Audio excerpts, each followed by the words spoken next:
পয়গম্বরের সন্তান জীবিত ছিল, কিন্তু বিশ্বনবীর একটা ছেলে সন্তান কেন জীবিত থাকলো না? বিশ্বনবীর ছেলে সন্তানগুলো কেন যৌবন পর্যন্ত জীবিত থাকলো না, প্রাপ্ত বয়স হওয়া পর্যন্ত জীবিত থাকলো না? আল্লাহ তাআলা কেন তাদেরকে শিশুকালে নিলেন? এর পেছনেও রহস্য আছে না নাই? নবীজির ছেলে সন্তানগুলো শিশুকালে বিদায় নেওয়ার পেছনে কারণ আছে তিনটি। জোরে বলেন কয়টি? আর জোরে। নবীজির ছেলে সন্তানগুলো কেন জীবিত থাকলো না? আল্লাহ তাআলা কেন তাদেরকে শিশুকালে নিলেন? কি সেই রহস্য, কি সেই কারণ? নবীর উম্মত হিসাবে জানতে মনে চায় না? নবীজির ছেলেগুলো কেন জীবিত থাকলো না? কারা কারা শুনবেন? দুই হাত তুলে দেখান তো দেখি। লিল্লাহে তাকবীর। হযরত আনাস রাদিয়াল্লাহু তাআলা আনহু বলেন, আমরা তাকায় দেখি নবীজির মনটা ভীষণ খারাপ, মুখটা মলিন, চোখের কোনা দিয়ে অশ্রু ঝরতেছে। কিছুটা সময় অতিবাহিত হয়ে যাওয়ার পরে আমি তাকায় দেখি আমার নবীজি মুস্কি মুস্কি হাসতেছেন। বলুন সুবহানাল্লাহ। হযরত আনাস ডেকে বলেন, নবী গো, এই মাত্র দেখলাম মনটা খারাপ, মুখটা মলিন, চোখের কোনা দিয়ে অশ্রু ঝরতেছে, আবার কেন মুস্কি হাসেন? আমার নবী কেন কাঁদেন, কেন হাসেন? এর পিছনে রহস্য আছে না নাই? আমার নবীজির মনটা খারাপ, চোখের কোনায় পানি। কারণ হলো নবীজির কলিজার টুকরা ছেলে সন্তানগুলো জন্মগ্রহণ করে, আর একে একে ছেলে সন্তানগুলো মারা যায়। ইব্রাহিম মারা যায়, আবুল কাসেম মারা যায়, তাহের মারা যায়। বলেন তো বাজান, সন্তান যদি একে একে জন্মগ্রহণ করে আর মারা যায়, বাবা হিসাবে নবীর মনেও কষ্ট লাগে কিনা? অবশ্যই মনের মধ্যে কষ্ট লাগে। একে তো সন্তান হারানোর ব্যথা, অন্যদিকে নবীজির কাছের চাচা নাম হলো আবু লাহাব ডেকে বলে, ভাতিজা, তোমার বংশে বাতি জ্বালানোর কেউ থাকলো না, তুমি একটা লেজ কাটা, তুমি একটা নির্বংশ। জোরে কন্যা উযুবিল্লাহ। একে তো সন্তান হারানোর ব্যথা, অন্যদিকে আপন মানুষদের সমালোচনা। নবীর মনের কষ্ট কমে না বাড়ে? আপনারাই বলুন, আল্লাহ না করুক আপনার আমার সন্তান যদি মারা যায়, কাছের আত্মীয় স্বজনদের উচিত বিপদের দিনে সান্ত্বনার বাণী শোনানো। বাবা, তুমি সবর করো, ধৈর্য ধারণ করো, জীবন মৃত্যুর মালিক আল্লাহ। আল্লাহ সন্তান দিয়েছে, আল্লাহ নিয়েছে, তুমি মন খারাপ করো না, সবর করো, ধৈর্য ধারণ করো। আল্লাহ যদি চায় বছর না ঘটতে আবারও তোমাদের ঘর আলোকিত করে আল্লাহ সন্তান দান করতে পারে। কথা বলেন ঠিক কি না? কাছের মানুষদের উচিত বিপদের দিনে সান্ত্বনার বাণী শোনানো। কিন্তু বিশ্বনবীর চাচা আবু লাহাব এতটাই খারাপ, এতটাই খারাপ, ডেকে বলে, ভাতিজা, তোমার বংশে বাতি জানো কেউ থাকলো না, তুমি একটা লেজ কাটা, তুমি একটা নির্বংশ। এই কথা বলে নবীজির মনের ভিতরে কষ্ট দেয়। বিশ্বনবীর ছেলে সন্তানগুলো কেন জীবিত থাকলো না? কেন তারা শিশুকালে মারা গেল? একটা ছেলেও কেন জীবিত থাকলো না? অনেক পয়গম্বরের সন্তান জীবিত ছিল, কিন্তু বিশ্বনবীর একটা ছেলে সন্তান কেন জীবিত থাকলো না? বিশ্বনবীর ছেলে সন্তানগুলো কেন যৌবন পর্যন্ত জীবিত থাকলো না, প্রাপ্ত বয়স হওয়া পর্যন্ত জীবিত থাকলো না? আল্লাহ তাআলা কেন তাদেরকে শিশুকালে নিলেন? এর পেছনেও রহস্য আছে না নাই? নবীজির ছেলে সন্তানগুলো শিশুকালে বিদায় নেওয়ার পেছনে কারণ আছে তিনটি। জোরে বলেন কয়টি? আর জোরে। নবীজির ছেলে সন্তানগুলো কেন জীবিত থাকলো না? আল্লাহ তাআলা কেন তাদেরকে শিশুকালে নিলেন? কি সেই রহস্য, কি সেই কারণ? নবীর উম্মত হিসাবে জানতে মনে চায় না? নবীজির ছেলেগুলো কেন জীবিত থাকলো না? কারা কারা শুনবেন? দুই হাত তুলে দেখান তো দেখি। লিল্লাহে তাকবীর। শোনেন, এক নাম্বার, এই দুনিয়াতে নবীর ছেলে নবী হয়েছে। বাবা ইয়াকুব নবী, বাবা ছেলে ইউসুফ নবী। বাবা নবী দাউদ, ছেলে নবী সুলাইমান। আল্লাহু আকবার বলেন। বাবা ইব্রাহিম পয়গম্বর, ছেলে ইসমাইল, ইসহাক পয়গম্বর। আল্লাহু আকবার বলেন। তো বিশ্ব নবী হলেন শেষ নবী, খাতামান নবিয়্যিন। তিনি হলেন শেষ নবী, আখিরি নবী। তারপরে দুনিয়াতে আর কেউ নবী আসবে? কথা বলেন না কেন? রাসূল এসেছেন মানে নবুয়তের দরজায় আল্লাহ তাআলা সিলগালা করে দিয়েছে। রাসূলের পরে দুনিয়াতে আর কোন নবী আসবে? আপনার আমার নবী হলেন শেষ নবী, শেষ পয়গম্বর, আর আমরা হলাম শেষ পয়গম্বরের শেষ উম্মত। তিনি হলেন আখিরি পয়গম্বর, আমরা হলাম আখিরি উম্মত। কথা বলেন ঠিক কি না? কিন্তু আমাদের আবেগ কম না বেশি? নবীর ছেলে নবী হবে না, ঠিক আছে, কিন্তু নবীর মতো অথবা নবীর সমমর্যাদায় মানুষ যদি তাকে মানা শুরু করে, কথা কয় না? বাপ্পি ছেলে মারা, মানে বাপ মারা গেছে, এখন ছেলে কি হয়েছে? বদ্দিনী শিল্পী। বাবা পীর, ছেলে হয়েছে পীর জাদা। কথা কয় না? সমাজে এরকম আছে না নাই? বাপ মারা গেছে, এখন ছেলে আলেম হইলেও পীর, দাড়ি থাকলেও পীর, দাড়ি ছাড়া হলেও পীর। সমাজে আছে না নাই? কথা কন নাকি আপনারা? এই যে পীরের নামে ভণ্ডামি আমাদের সমাজে আছে না নাই? এই যে বগুড়া মহস্থান, আপনারা নাম শুনেনি? শাহ সুলতান বলখি রহমতুল্লাহ আলাইহি সাহিত্য আছে, আলহামদুলিল্লাহ ভালো। তিনি এসেছেন, কথা বলেন না কেন? ইসলামের প্রচার প্রসার করেছেন। ওনার অনেক লম্বা ইতিহাস, ওটা বলতে গেলে আধা ঘন্টা লাগবে, ওইদিকে যাচ্ছি না আমি। তাহলে তিনি এসেছেন এলাকাকে আলোকিত করার জন্য। এখন তার মাজারের পাশে শেষ বৈশাখে আজকে গাজার আসর বসে গেছে ওরস শরীফের নাম নিয়ে। কথা বলেন ঠিক না? বাংলাদেশের বিভিন্ন এলাকার সাধু সন্ন্যাসীরা, পাগল পাগলিরা, তালা বাবা, সালা বাবা, গামছা বাবারা এই বগুড়ার মস্তানে হাজির হয়ে গেছে বৈশাখের শেষ মেলায়। পাগল পাগলি হয়ে সব তালে তাল মিলে গাঁজা খাইতেছে, গাঁজা আর কলকিতে টান মারতেছে। কথা কণ্ঠে আজকে মাজারগুলো হয়ে গেছে গাঁজা খাওয়ার নিরাপদ জায়গা। এমন কায়দায় গাঁজা আর কলকিতে টান মেরে ধুয়ে ছেড়ে দেয়, রাস্তায় প্রশাসনের লোক দাঁড়িয়ে থাকলে মনে হয় যে ওরসের রান্না চলতেছে। কথা কয় না? এই গাঁজা মদ খাইয়া মাতাল হইয়া বৈশাখ মাসের শেষ বুধবারে একটু বৃষ্টি হয়েছে, তখন রাস্তা একটু ভাঙ্গা ছিল, বাজান গর্তের ভিতরে পানি আটকে আছে। এত খাওয়া খাইছে, মাথা লোট হয়ে গেছে ওই রাস্তার গর্তের পানি দেখা। এখন বলতেছে এত বড় নদী পার হব কেমনে? মানুষ তখন বলতেছে পাগলা এটা নদী না রে, এটা রাস্তার গর্তের পানি। কয় না আমি নদীতে নামবো না। আছে না নাই? গাঁজা খায়া পাগল হয়ে যায়, গাঁজা খায়া মুজদারি লাল বানাইছে, টর্চ লাইট মেরে মুখ কই খুঁজে পাওয়া যায় না, বগলের চুলতে বেরি বাড়ি হয়েছে। ওর সুন্দরবনে আসলে বান্দরবনে কি অবস্থা? এরকম ভণ্ড আছে না নাই? পাগল পাগলি ছুটিছে। দরবেশ বাবা, লালু বাবা, কালু বাবা, তালা বাবা, সালা বাবা, গামছা বাবা, বাপরে বাপ কত বাবা, পিস্তল বাবা আছে না নাই? লাল কাপড় পরিয়ে বাপরে বাপ এমন কায়দায় ভাব ভুনে বসে থাকে। ধাক্কা মারেন একটা কালেমা বলতে পারে না, সূরা ফাতিহা সহি করে বলতে পারে না, এও নাকি পীর। 30 বছর গোসল করেন, নাম দিছে সাধু বাবা। পাতার মতো শরীর গন্ধ করে, কাছ দিয়ে যাবার সুযোগ নাই। এই ভণ্ডদের কাছে যায় আর এরা গাঁজার কলকিতে টান মারে আর কয় গুরু গাঞ্জা বানাইলে কি দিয়ে? দুনিয়াতে এত কিছু বানাইছে ওইটা জানতে মনে চায় না, গাঁজা কি দিয়ে বানাইছে শুনতে চায়। আছে না নাই? আরে বাপরে, গাঁজার কলকি টান মেরে গান গায়ে দেখেননি? কয় ধরো কলকি মারো টান, গাঞ্জা বাবার আসে গান, মরিয়া গেলে সঙ্গে কিছুই যাবে না ইল বাবা। আরে ভণ্ড কি ধাক্কা দেখেন! গাঁজা খাইয়া মোজদারি লাল বানাইয়া ল্যাংটা হয়ে নাচতেছে আর কয় সবকিছু সারিয়া তোরা বাবার চরণ ধর, আয়না বসাইয়া দে তোর কলবের ভিতর বাবারে। এমন কায়দায় কলব ধাক্কা মারছে, মানে কলব ফাটিয়ে চার মাথা গেছে। কত কথা খেয়া এরকম ভণ্ড আছে না নাই? আজকে ওরস শরীফের নাম দিয়া গাঁজা খাওয়ার মেলা। কথা কয় না? নারী পুরুষ একত্রে জেকের, রাত 12টার পরে বাতি নিভে জেকের। কয় মনের আলো বড় আলো, বাইরের আলো নিভে ফেলা, মনের পর্দা বড় পর্দা, বাইরের পর্দা খুলে ফেলা। এমন জিকির, মহিলা শাড়ি খুলেছে। আছে না নাই ভণ্ড? মানুষ কয় না যা আছে, আমি এখন জিকিরের ধ্যানে জ্ঞানে, আমি ইশকের আগুনে জ্বলতেছি। কিসের আগুন? দেখেন না, মহিলারা পর্যন্ত মাজার গুলোতে যা গান গায়, কয় আমি পাগল দিওয়ানা হয়েছি, মুর্শিদের প্রেমে পড়েছি। স্বামীর প্রেমে পড়ে না, কার প্রেমে পড়ছে? এর কপাল ভালো না খারাপ? আর মুর্শিদও জাহান্নামে যাবে, ওরে জাহান্নামে নিয়ে যাবে। কথা কোন ঠিক কিনা? এত ভণ্ড পীর বের হয়েছে যাদের দরবারে কোনো নামাজ নাই। কয় সিজদার মতো একটা সিজদা দিবি, জান্নাত পার হয়ে জাহান্নামের গর্তে পড়বি। আছে না নাই? বোঝেন নাই মনে হয়, বোঝেন নাই। এরকম নানান ভণ্ড আছে বাজান গো আমার, ওরা দরবারে নারী পুরুষ একত্রে হয়ে গান গায়। বোঝেন নাই? নানান ধরনের গান গাইয়া সমাজে একটু আশেকান জাকেরান সাজার চেষ্টা করে, কিন্তু এরা আশেকান জাকেরান না, এরা হলো অরিজিনাল ভণ্ড।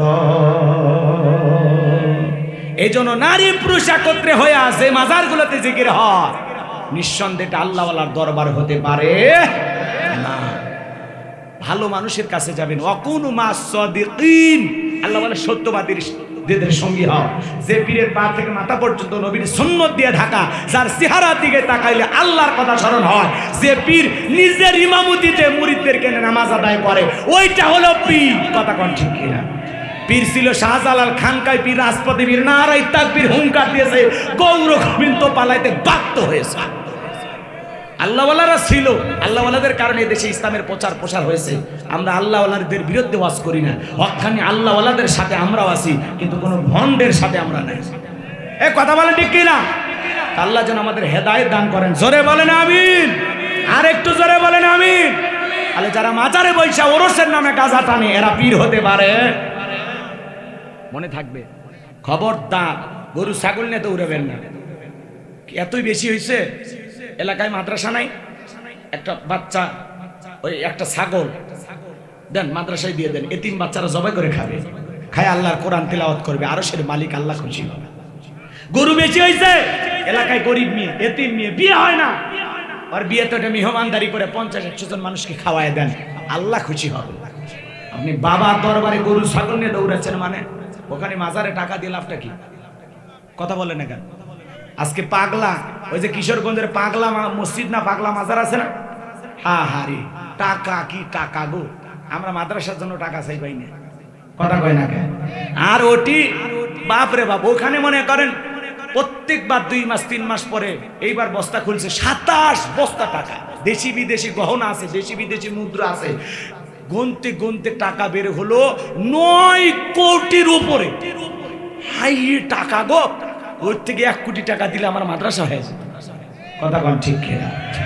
আজকে সমাজে মাজারে যা টাকা দেয়, একটা প্রতিবন্ধী অসহায় মানুষ হাত পেতেছে 10 টাকা দেয় না, ওই লোক মাজারে যা 500 টাকা ফেলে দেয় আর মান্নত করে, আল্লাহ আমার বইয়ের একটা বেটা চাওয়াল দে। মাজারে পীর সাহেব ছেলে মেয়ের কারখানা খুলে বসে আছে, চাইলেন আর ভাইলেন, ছেলে মেয়ে দেওয়ার মালিক। খবরদার এগুলোতে যাবেন না। আপনার আমার নবী কতটা সুন্দর জানেন? হযরতে জাবের রাদিয়াল্লাহু তাআলা আনহু বলেন, পূর্ণিমার রাত আমি রাসূলের বাড়িতে গিয়েছিলাম, সেদিন দেখেছিলাম চাঁদ উদয় হয়েছে 2টা, একটা চাঁদ আসমানে আর একটা চাঁদ জমিনে। আমি একবার আসমানের চাঁদের দিকে তাকাই, আর একবার জমিনের চাঁদের দিকে তাকাই। হযরতে জাবের রাদিয়াল্লাহু তাআলা আনহু বলেন, ওই আকাশের পূর্ণিমার চাঁদের চাইতে বিশ্ব নবীকে আমার কাছে বেশি সুন্দর মনে হয়। একটু জোরে বলেন না সুবহানাল্লাহ। আপনার আমার নবী কতটা সুন্দর ছিলেন জানেন? আম্মা জান আয়েশা ডেকে বলেন, যারা ইউসুফ নবীর চেহারার দিকে তাকাইয়া ফল কাটতে গিয়ে আঙ্গুল কেটে ফেলে দিয়েছিল, ওরা যদি বিশ্ব নবীর চেহারার দিকে তাকাইতো, শুধুমাত্র আঙ্গুল নয়, আঙ্গুল কাটতে কাটতে হাত কাটতে কাটতে কখন যে নিজের কলিজা কেটে দুভাগ করে দিত, মুহূর্তের জন্য টের পাইতো না। আপনার আমার নবী এতটাই সুন্দর। আম্মা জান আয়েশা আরো বলেন, ও দুনিয়ার মানুষ, তোমাদের একটা সূর্য আছে, আমি আয়েশার একটা সূর্য আছে। তোমাদের সূর্য উদয় হয় দিনের বেলায়, আর আমি আয়েশার সূর্য উদয় হয় রাতের বেলায়। আম্মা জান আয়েশা একদিন সেলাইয়ের কাজ করতেছিলেন, হাত থেকে সুইটা পড়ে গেল, বাতিতে কোনো তেল ছিল না, বাতি জ্বালাইতে পারলেন না, অপেক্ষায় বসে থাকলেন। বিশ্বনবী যখন এশার সালাত আদায় করার পরে ঘরের ভিতরে প্রবেশ করলেন, সর্বপ্রথম নবীজি আম্মা জান আয়েশাকে সালাম দিলেন। বলুন আল্লাহু আকবার। জয়পুরহাটে ওয়াজ করলাম, এক যুবক বলে, হুজুর বউকে সালাম দিতে গিয়ে শরম লাগে। আমি তখন বাচ্চা কাচ্চা কয়, তিনটা সন্তানের বাবা হয়ে গেলা, তোমার শরম লাগে না? বউকে সালাম দিতে গিয়ে শরম লাগে, এটা শরম না শয়তানি? কথা বলেন না, কারণ এই ছেলের শরম যদি এত বেশি হই, তোর বউয়ের তো বাচ্চা হওয়ার কথা না, বউয়ের বাচ্চা হয়ে যায়, তোমার শরম লাগে না? আর সালাম দিতে গিয়ে শরম লাগে। কথা বলে ঠিক কিনা?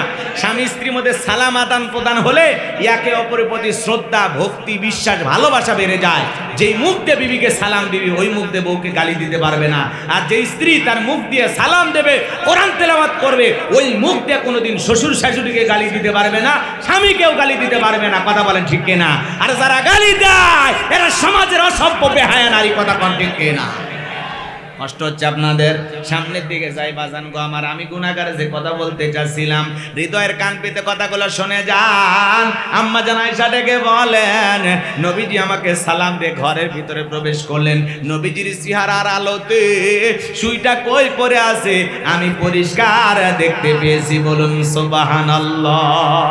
আপনার আমার নবীর সম্মান মর্যাদা কত জানেন?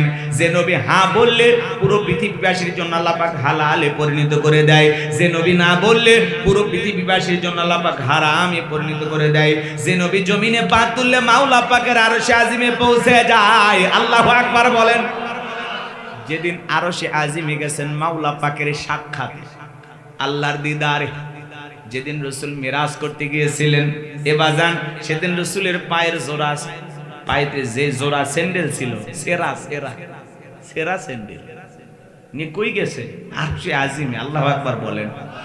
রাসূল যখন স্যান্ডেল খুলতে চায়, আসমানের মালিক আল্লাহ বলে, বন্ধু খুলবেন না। সুবহানাল্লাহ বলবেন না? আল্লাহ কত ভালোবাসেন আপনার আমার রাসূলকে চিন্তা করা যায়। কি হচ্ছে ভাই? বিরক্ত হচ্ছেন আপনারা না? বিরক্ত হলে বলবেন, সাথে সাথে দোয়া করে দেব, কোনো সমস্যা নাই। রাসূলের কথা শুনে যদি আপনাদের ভালো না লাগে তাহলে বোঝা যাবে রাসূলের প্রতি আপনাদের 100% মহব্বত ভালোবাসা নাই। কারণ রাসূলের কথা শুনে তো আপনার পাগল হয়ে যাওয়ার কথা, আপনি অস্থির হয়ে যাবেন, পেরেশান হয়ে যাবেন, কথায় মনোযোগ দেবেন, কান খাড়া করবেন। কারণ কথা হচ্ছে রাসূলের কথা। কার কথা হচ্ছে? নবীর প্রতি ভালোবাসা নাই, আপনার এদিক সেদিক তাকাচ্ছেন। হ্যাঁ, এ বাজান গো আমার, গভীর মনোযোগ দিয়ে কথাগুলো শুনে যান। যে কথা বলতে যাচ্ছিলাম, নবীর সম্মান মর্যাদা কত জানেন? যে নবী আসমানের চাঁদের দিকে ইশারা করলে চাঁদ দুই টুকরো হয়ে যায়। বলেন আল্লাহু আকবার। জমিনে পথ চললে আসমানের মেঘ এসে ছায়া প্রদান করে। আল্লাহু আকবার বলেন। যে ছাগলের স্তনে দুধ নাই, রাসূলের হাতটা যদি ওই ছাগলের স্তনে লেগে যায়, দুধে পরিপূর্ণ হয়ে যায়, যে খাবার 2-3 জন মানুষ খেলে শেষ হয়ে যাবে, ওই খাবারে যদি রাসূলের হাতটা লেগে যায়, শত শত মানুষ খাবার খেয়েও যেমন খাবার তেমনি থাকে। বলুন আল্লাহু আকবার। আপনার আমার নবী যখন ঘেমে যেতেন, আম্মা জান আয়েশা থেকে হাদিস এসেছে, বাজান গো আমার, লম্বা হবে লম্বা করব না, রাসূলের শরীরের ঘামগুলো তারা শিশিতে জমা করে রাখতেন। আমার ভাইয়েরা, বিশেষ দিনে রাসূলের ঘামগুলো সুগন্ধি হিসাবে ব্যবহার করা হতো। বলেন আল্লাহু আকবার। সেই নবীর কাছে হযরতে বেলাল কথা মনে আছে না নাই? সেই নবীর চেহারার দিকে তাকাইলে পেটের ক্ষুধা চলে যাইতো। আল্লাহু আকবার বলেন। সেই নবীর কাছে হযরত বেলাল দেখে বলেন, নবী গো আপনি কালেমার দাওয়াত দেন, ইসলামের প্রচার প্রসার করেন, নবী গো আমার একটু কালেমা পড়ে মুসলমান বানায়া দেন। বিশ্ব নবী তখন হযরত বেলালকে কালেমা পড়ায় দিলেন, লা ইলাহা ইল্লাল্লাহু মুহাম্মাদুর রাসূলুল্লাহ সাল্লাল্লাহু আলাইহি ওয়াসাল্লাম। হযরত বেলাল কালেমা পড়ে মুসলমান হয়ে গেল। আমার নবী ডেকে বলে, বেলাল ইসলামের অবস্থা কোন ভালো না, কালেমা পড়েছো আপাতত প্রকাশ করা যাবে না। আপনারাই বলেন তো বাজান, ইসলামের অবস্থা কি সব সময় ভালো থাকে? আজও তামাম পৃথিবীর দিকে তাকায় দেখেন, ইসলামের অবস্থা ভালো না। তামাম পৃথিবীর জালেম আর বেঈমানদের টার্গেট ইসলাম আর মুসলমান। কথা বলেন ঠিক কি না? আজও ফিলিস্তিনের জমিনে ইহুদি জালেমদের হাতে মুসলমানের রক্ত ঝরে। কথা বলেন ঠিক কি না? আজও তামাম পৃথিবীর সাদা চামড়ার দলেরা ঐক্যবদ্ধ হয়েছে দুনিয়ার জমিন থেকে ইসলাম আর মুসলমানকে বিদায় করবে। মনে রাখবেন, মুসলমানদের উপর নির্যাতন জুলুম যত বাড়বে, মুসলমানদের বিজয় তত নিকটে। বলেন আল্লাহু আকবার। আর ৭৭ বছর ধরে ফিলিস্তিনে মুসলমানদের রক্ত নিয়ে খেলা করতেছে ইহুদি জালেমেরা। হিটলারকে বলা হয় স্বৈরাচারী শাসক। 7 লক্ষ ইহুদিকে হত্যা করেছিল। এই হিটলার মরণের পূর্বে একটা ভাষণ দিয়ে গেছে যে আমি ইহুদিদেরকে কেন মারলাম এটা তোমরা এখন টের পাবা না। কিছু আন্ডা বাচ্চা রেখে দিয়েছি, কিছু সংখ্যক ইহুদি রেখে দিয়েছি, এরা যে কত খারাপ, এরা যে কত পশু, তোমরা টের পাইবা। পৃথিবীবাসী তোমরা হারে হারে টের পাইবা। সেদিন হিটলার যে কয়টা মারছিল আর যে কয়টা বাঁচায় রাখছিল, এদেরকে যদি না বাঁচায় রাখতো তাহলে আজকের এই দিন দেখা লাগতো না। কথা বলেন ঠিক না? এই ইহুদি মাত্র 1.5 কোটি ইহুদি এখন তামাম পৃথিবীর মুসলমানের বিস্ফোরণ। এদের আঘাতের যন্ত্রণা মুসলমানেরা সহ্য করতে পারতেছে না। আজ গাজাবাসী খাবার নাই, হাসপাতালে চিকিৎসা নাই, বিদ্যুৎ নাই, কথা বলে না কেন? খেয়ে না খেয়ে দিন পার করতেছে। আপনি আমি রমজানে কত কিছু খাইলাম, আর তারা না খেয়ে রোজা ছিল। আহারে, গাছের লতা পাতা খেয়ে জীবন ধারণ করতেছে, কথা বলেন ঠিক কিনা? শিশু থেকে বৃদ্ধ পর্যন্ত কেউ ওদের হামলার হাত থেকে রক্ষা পায় না। এখনো হাজার হাজার আহত মানুষ, কারো পা নেই, কারো হাত নেই, হাজার হাজার মানুষ এখন অসুস্থ হয়ে হাসপাতালের বেডে কাতরাচ্ছেন, ঘরে কাতরাচ্ছেন, কথা বলেন ঠিক কিনা? এই জুলুমের শেষ কি হবে না? অবশ্যই হবে ইনশাআল্লাহ। আল্লাহর কাছে দোয়া করব, আল্লাহ ফিলিস্তিনের মুসলমানদেরকে আপনি বিজয় দান করুন, জোরে বলুন আমিন। আল্লাহ এই নিকৃষ্ট ইহুদি বর্বর এই জাতিকে আপনি পৃথিবীর জমিন থেকে ধ্বংস করে দেন, কথা বলেন ঠিক কিনা? নমরুদ ফিরাউন যেভাবে ধ্বংস হয়েছে, এই ইহুদি জাতিরা একদিন ধ্বংস হবে, কথা বলেন ঠিক কিনা? এই জন্য ইহুদিদের কোনো পণ্য মুসলমানেরা ক্রয় করবেন না। আপনারা দেখেছেন বাংলাদেশে জিম্বাবুয়ের এক ক্রিকেটার এসেছেন খেলতে, মুসলমান, নাম হলো সিকিন্দার রাজা। নাম শোনেন না আপনারা? তো এই সিকিন্দার রাজার সামনে কোকো কোলা চেনেন নাকি আপনারা? আরসির মজা কত কোকো কোলা আছে না? তারপরে বিরিয়ানি খায়, অ্যাডভাইস দেখায়, হ্যাঁ 2 লিটার 50 টাকা 60 টাকা, এখন তো ফ্রি দিলেও খাইতেছেন, কথা কোন ঠিক কিনা? কারণ আপনি কোকো কোলা কিনলেন না, এটা কেনা মানে আপনার আমার মুসলমান ভাইয়ের জন্য বোমা বানানোর কাজে সহযোগিতা করা। কারণ এই টাকা দিয়া, এই ইনকাম দিয়া ওরা বোমা তৈরি করবে, ওরা গুলি তৈরি করবে, সেটা দিয়ে আপনার আমার মতো মুসলমান ভাই বোনের বুক ঝাঁঝরা করবে। এই জন্য ইহুদিদের কোনো পণ্য বাজার থেকে ক্রয় করা যাবে না, কথা বলেন ঠিক না? ওদের যত ধরনের প্রোডাক্ট পাওয়া যায় কোনো কিছু কিনবেন না। ইউনিলিভারের যত মাল পাওয়া যায় কিচ্ছু কিনবেন না, কথা কয় না কেন? কোকো কোলা বলেন, তারপরে ওদের ম্যাগি নুডলস বলেন, যা যা আছে বাজারে, যা যা পাওয়া যায় কোনো কিছু কিনবেন না। 7 আপ বলেন, তারপরে এই যে ডাব সাবান, সানসিলিক শ্যাম্পু গুলো, এগুলো বাজার থেকে ক্রয় করে বন্ধ করে দেবেন। অন্য বিকল্প কি আছে সেগুলো ব্যবহার করবেন। পারলে আমাদের পাশের বন্ধু ভারত, ওদের পণ্য ব্যবহার করেন। আর দেশি তো থাকলে তো কথাই নেই। কষ্ট হচ্ছে আপনাদের? বিরক্ত হয়েছেন? এই সিকিন্দার রাজা একজন মুসলিম ক্রিকেটার এই কোকো কোলার বোতলকে সরিয়ে ফেলে দিয়া সংবাদ সম্মেলনে সে বক্তৃতা করতেছে। একটা ক্রিকেটার এই জায়গায় থেকে কোকো কোলার বোতলকে যদি ফেলায় দিতে পারে, সরায় দিতে পারে, আমরা পারবো না? এ কথা বলেন, আমরা পারবো না? আমার এই ভাইকে আমি ধন্যবাদ জানাই যে একজন মুসলমান ক্রিকেটার